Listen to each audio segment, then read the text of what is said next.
The beautiful game can be ugly. From the other side of the pitch, they were screaming racist slurs, like the word that everyone knows, and a couple other words. And yeah, that was my first experience of racism from a young age. Yeah, I've experienced online, Instagram, Snapchat, I see on Facebook. Sometimes it's not even me personally seeing it, maybe a friend of mine. What are the type of things you hear? Verbal abuse with regards to people's colour of their skin, or maybe some sort of disability. A snapshot of experiences from Hackney Wick players. But racism in football is on the rise. In the last year, reports of discrimination are up by 42%, and racial abuse in the professional game is up 53%.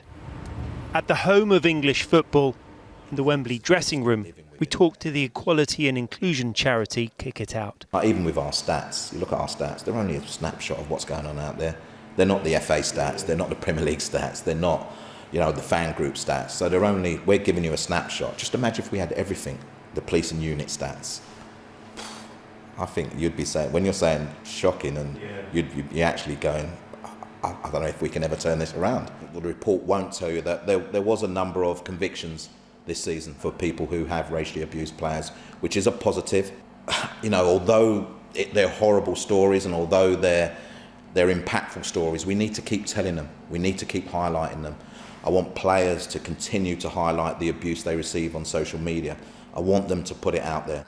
Online abuse has seen the biggest rise this year. Reported incidents on social media are up 229%. I think we also have to have the social media companies taking some responsibility for what goes on in their house. It's not acceptable in my house. If you came into my house and you were homophobic, I'd ask you to leave. If you go into a football stadium and you're homophobic or racist, you're asked to leave.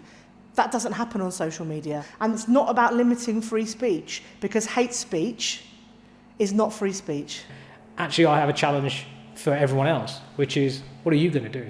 I know what we're going to do, but what are you going to do? What are you individually and personally going to do to take a stand? A new football season is starting, but racism is a long way from being kicked out.